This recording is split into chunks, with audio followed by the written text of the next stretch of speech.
छोड़ा जाता था तब तक हिंदुस्तान की सरकार टुकुर टुकुर ताकती थी, और जब तक श्रीमती गांधी स्विच नहीं दाबती थी तब तक मनमोहन सिंह ही नहीं बोलते थे तो सेना तो बोलती ही नहीं थी, सेना तो सो जाती थी।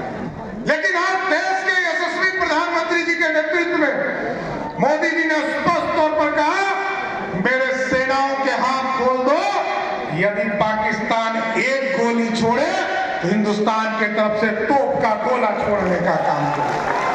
और आपने देखा पुलवामा का जब हमला हुआ साथियों, तो बजरंगबली को हम लोगों ने रामायण में देखा था कि 7 समुंदर पार करके श्रीलंका चले गए थे। उसी तरह भारत की सेना हवाई मार्ग से जाकर पाकिस्तान में और वहां के आतंकवादियों को समाप्त कर फिर हिंदुस्तान लौट गया। यही है मोदी बैगेज जो दुनिया में कोई नहीं समझ सकता।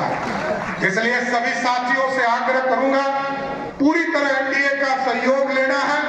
एनडीए के साथ गठबंधन है, एनडीए के सभी साथियों के साथ बैठकर कैसे हम पार्टी के सभी सीटों को जिताने का काम करेंगे, इस पर विचार करते रहना है। इसलिए हम सभी लोगों को, विशेष तौर पर आप लोगों को धन्यवाद देते हुए मैं अपनी बात को विराम दूंगा।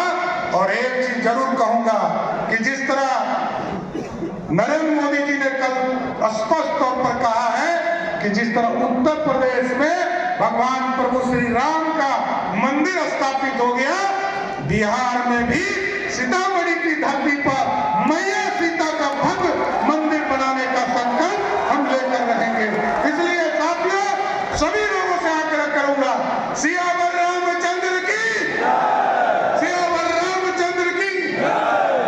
रसिया का जीडीपी माइनस में है, जापान का जीडीपी 2% है और भारत का जीडीपी 7.5% है।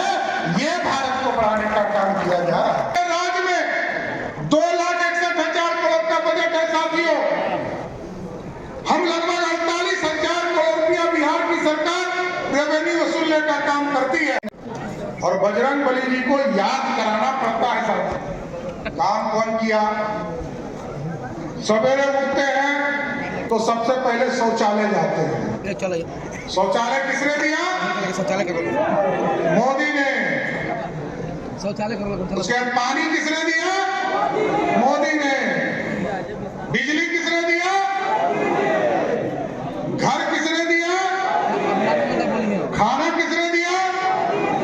खाना बनाने का गैस किसने दिया? तो सब कुछ मोदी दिए तो दूसरे को वोट देना है। 40 करोड़ लाभार्थी को सीधे नरेंद्र मोदी जी ने लाभ पहुंचाने का काम किया। साथ लोगों को जूझना भी पड़ा। सभी लोग की इच्छा थी कि भाजपा का श्रेष्ठ सरकार बने, इसमें कहीं दो मत नहीं। लेकिन मैंने स्पष्ट तौर पर कहा है कि आज हम एनडीए में काम, सेवक संघ और बाकी सभी संगठनों ने मिलकर राम मंदिर के निर्माण के विचार को, उस आंदोलन को आगे बढ़ाया। और भारतीय जनता पार्टी जो हमेशा से इस देश के सनातन परंपरा को मानती रही है। आए हैं, आप सब लोग को बैठने में दिक्कत हो रही है, बैठने में भी कठिनाई हो रही है। बड़ी संख्या में इस हॉल के बाहर भी हमारे कार्यकर्ता खड़े हैं। लेकिन आज ये धन्यवाद और सम्मान समारोह, ये संकल्प समारोह जो हमारा है, इस संकल्प समारोह में जहां आज हम सब लोग अपने अभिनंदन और स्वागत कर रहे हैं अपने दोनों उप मुख्यमंत्री का, अपने प्रेम कुमार जो बिहार सरकार के मंत्री का, उनका अभिनंदन और स्वागत कर रहे हैं। लेकिन इसी मंच से हम सब लोग आभार भी प्रकट कर रहे हैं अपने प्रधानमंत्री जी का, और प्रधानमंत्री जी को आभार इस बात का कि आपने भव्य रामलला के मंदिर बनाने का काम जो आपके द्वारा हुआ है, इसके लिए भी हम सब लोग आभार दे रहे हैं। हम सब लोग सम्मान कर रहे हैं अपने करोड़ों कार्यकर्ताओं के हृदय के सम्राट लाल कृष्ण आडवाणी जी को भारत रत्न मिला, इसके लिए हम सम्मान कर रहे हैं। बिहार के गुजरी के लाल कर्पूरी ठाकुर जी को भारत रत्न का सम्मान माननीय प्रधानमंत्री जी ने देने का काम किया है। और उतना ही नहीं, हम संकल्प लेने वाले हैं 40 की 40 सीट जीत करके बिहार से माननीय नरेंद्र मोदी जी की झोली में देने के लिए।